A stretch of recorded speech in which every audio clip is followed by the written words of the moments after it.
Kuwait മരുഭൂമിയിലൂടെ ഒരു off road driving അല്ലേ, അതാണ് ഇപ്പോൾ നടന്നുകൊണ്ടിരിക്കുന്നത്. നമ്മുടെ കുവൈത്ത് ജഹ്റ ഭാഗത്തുള്ള മരുഭൂമിയാണ് ഈ കാണുന്നത്. ഞങ്ങൾ കബത്തിൽ പോകേണ്ട ആൾക്കാരാണ്. ഞങ്ങൾ വഴി തെറ്റി ഞങ്ങൾ വേറെ സ്ഥലത്തിൽ കൂടെ ഇങ്ങനെ കയറി ഇറങ്ങി പോയിക്കൊണ്ടിരിക്കുകയാണ്. നമ്മൾ ഡ്രൈവറായിട്ട് കാണുന്നത്, നമ്മളെ എപ്പോഴും വഴി തെറ്റിച്ച് നമ്മളെ കറക്കുന്ന ഡ്രൈവറാണ് ഈ കാണുന്നത്. എവിടെ പോയാലും ഇത് തന്നെയാണ് അവസ്ഥ. ഓ, വലിയൊരു കാട് കാണുന്നില്ലേ.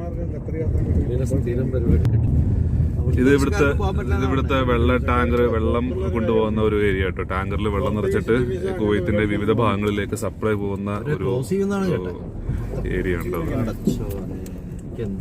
ഇത് മറ്റേ ഇവിടെ വെള്ളം ടാങ്കർ ഉള്ളതുകൊണ്ട് വെള്ളം എപ്പോഴും റോഡിൽ വെള്ളമായിരിക്കില്ലേ, അങ്ങനെ കുഴി ആകെ പോയി കിടക്കുന്നതാണ്. റോഡാകെ പോയി കിടക്കുന്ന കുഴി. ഹലോ, എല്ലാവർക്കും നമസ്കാരം. ഞാനുള്ളത് കബദിലാണ്. കബദിൽ ഒരു ശാലയിലാണ്. ഒരുപാട് പേർക്ക് ഉപകാരപ്പെടുന്ന ഒരു വീഡിയോ ആയിരിക്കും എന്ന് വിചാരിക്കുന്നു. കാര്യം വെച്ചിട്ടുണ്ടെങ്കിൽ ഒരു നല്ല മനോഹരമായിട്ടുള്ള ഒരു ശാലയുടെ ഒരു വീഡിയോ ആണ് ഞാൻ ഇന്ന് നിങ്ങളുമായിട്ട് ഷെയർ ചെയ്യുന്നത് കേട്ടോ. അപ്പോൾ പിക്നിക്കിന് വേണ്ടിയിട്ട് വരാൻ ആഗ്രഹിക്കുന്ന ആളുകൾക്ക് ഈ ഒരു ശാല തിരഞ്ഞെടുക്കാം.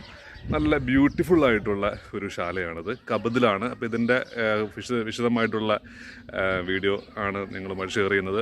83 എന്ന് പറയുന്ന ഒരു ശാല നമ്പറാണ് ഇതിനകത്തുള്ളത്. അതിൻ്റെ പേരും മറ്റു കാര്യങ്ങളൊക്കെ ഞാൻ പറഞ്ഞുതരാം കേട്ടോ.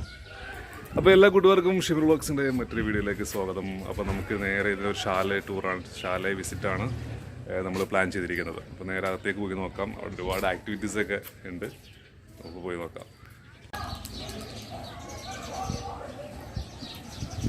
അപ്പോൾ ഇതിൻ്റെ നമ്പർ എന്ന് പറയുന്നത് 283 കേട്ടോ. ഈ ശാലയുടെ നമ്പർ 283. പേരൊന്നും കാണുന്നില്ല, പേരെന്തായാലും ഞാൻ ചോദിച്ചിട്ട് പറയാം. കണ്ടല്ലേ, ഇതാണ് ഇതിൻ്റെ ഫ്രണ്ടിലെ ഒരു വ്യൂ എന്ന് പറയുന്നത്. 360 നിങ്ങൾ കണ്ടുകൊണ്ടിരിക്കുകയാണ് ഇതിൻ്റെ ഒരു ഫ്രണ്ടിലെ വ്യൂ. ഓക്കെ, അപ്പോൾ ഇത് കഴിഞ്ഞിട്ട് നേരെ നമുക്ക് അകത്ത് കയറി നോക്കാം. കണ്ടല്ലേ, അകത്തേക്ക് കയറുമ്പോൾ മനോഹരമായിട്ടുള്ള ഒരു പുൽത്തകിടി, എല്ലാം ആർട്ടിഫിഷ്യൽ ഗ്രാസ് കേട്ടോ. മനോഹരമായ പുൽത്തകിടി, നല്ല വാക്ക് വേ കണ്ടല്ലേ, നല്ല മനോഹരമായ വാക്ക് വേ. അതുപോലെ തന്നെ നമുക്ക് ഇവിടെ ഗ്രില്ല് ചെയ്യാൻ വേണ്ടിയിട്ട് ഒരു ഏരിയ ഇവിടെ വച്ചിട്ടുണ്ട്. ഇപ്പോൾ രാത്രിക്ക് വന്നിട്ട് നമുക്ക് ഇവിടുന്ന് ഗ്രില്ല് ചെയ്യാം. ഞങ്ങൾ ഇന്നലെ രാത്രി എല്ലാം കഴിഞ്ഞതിൻ്റെ കുറേ പാത്രങ്ങളും മറ്റു കാര്യങ്ങളൊക്കെയാണ് ഇവിടെ ഉള്ളത് കേട്ടോ. കണ്ടില്ലേ. അതിനുശേഷം ഇങ്ങോട്ട് വരുമ്പോൾ നമുക്ക് ഇവിടെ നേരെ കയറി വരുമ്പോൾ അതിനുശേഷം വരുമ്പോൾ ഇവിടെ ഒരു സ്വിമ്മിംഗ് പൂളുണ്ട്. അത്രയും വലുതല്ല, ഒരു ചെറിയൊരു സ്വിമ്മിംഗ് പൂളാണ് ഇവിടെ ഉള്ളത് കേട്ടോ. ഇവിടെ എല്ലാവരും ഫുട്ബോളിലാണ് കണ്ടില്ലേ, വെള്ളത്തിൽ കിടന്നിട്ട് ഫുട്ബോൾ കളിക്കുകയാണ് എല്ലാ ആൾക്കാരും. കുഞ്ഞതാണ്, നമുക്ക് വലിയ വലിപ്പം എന്ന് പറയാൻ പറ്റില്ല, ഒരു ചെറിയ ഒരു സ്വിമ്മിംഗ് പൂളാണ് കണ്ടില്ലേ. അതിനുശേഷം ഇങ്ങോട്ട് വരുമ്പോൾ ഇവിടെ ഇരിക്കാനായിട്ടുള്ള കുറച്ച് ഇരിപ്പിടങ്ങളുണ്ട് കണ്ടില്ലേ. മനോഹരമായ ഒരു വാക്ക് വേ സെറ്റ് ചെയ്തിട്ടുണ്ട് ഇവിടെ. നമുക്ക് ഇവിടെ നിന്നിട്ട് ഇരിക്കാം. നല്ല ഒരാളുകൾ ഇവിടെ ഫോൺ നോക്കുന്നു, സ്പെൻഡ് ചെയ്യുന്നു.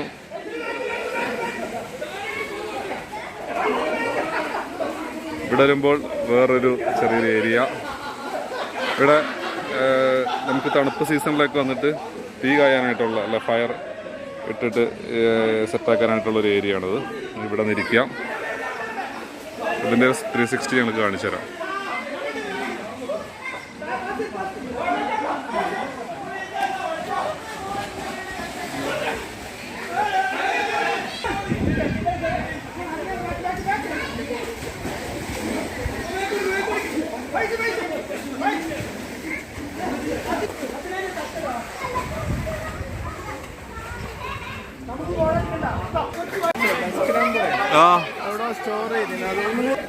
ഒരുപാട് വലിയ ഒരു നമ്മുടെ ഒരു ശാലയല്ല ഇത്. ഒരുപാട് വലുതെന്ന് പറഞ്ഞിട്ടുണ്ടെങ്കിൽ എന്തായാലും നമുക്കൊരു 10-100 പേർക്ക് 150 പേർക്ക് എന്തായാലും പറ്റുന്ന രീതിയിലുള്ള ഒരു ശാലയാണ്.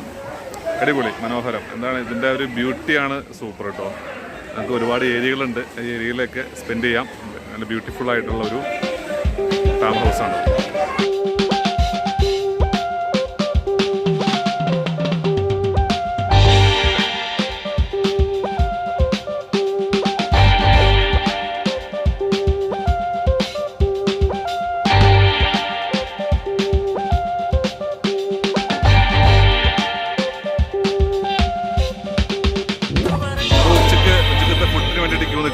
എല്ലാവരും ഉണ്ട് ഇവിടെ.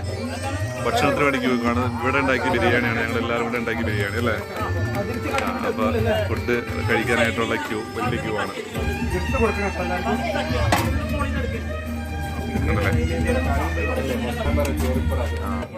കച്ചമ്പർ,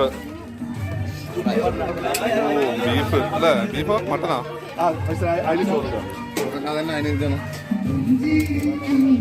നമ്മളിവിടെ പഴംപൊരി ഉണ്ടാക്കുന്നു. വൈകിട്ടത്തേക്കുള്ള സ്നാക്സ് പഴംപൊരി. ഇവിടെ കുറെ പഴംപൊരി പൊരിക്കാനുണ്ട്. മാവൊക്കെ കലക്കി വെച്ചിട്ടുണ്ട്. കണ്ടില്ലേ? പഴംപൊരി പൊരിക്കുന്ന ആളുടെ കാണുന്നത് കണ്ടോ? പിന്നെന്താ യൂട്യൂബിൽ ഇടൂലേ? പിന്നെന്താ ഇവന്റെ പഴംപൊരി കേട്ടോ അത് ആണല്ലേ.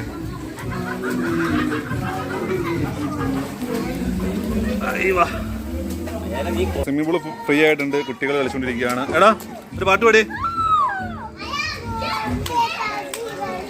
ഒരു പാട്ട് പാടാ.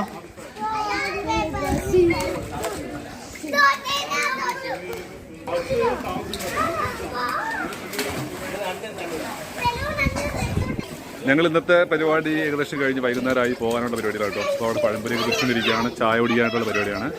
ചായ കുടിച്ചിട്ട് ഇന്നത്തെ പരിപാടി ഇവിടെ കഴിഞ്ഞു. നല്ല അടിപൊളി. എങ്ങനെയുണ്ടായിരുന്നു പിക്നിക്? പറ, എന്താ പറഞ്ഞോ. എന്തൊക്കെ ചെയ്തു?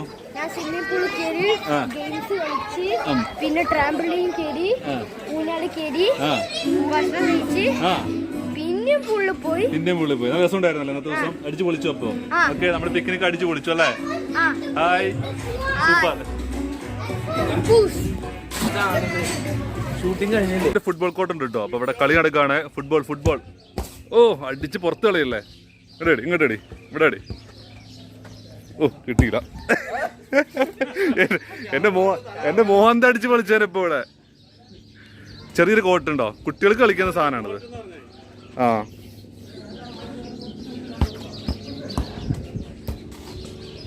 അയ്യോ, അടിപൊളി. പോട്ടെ.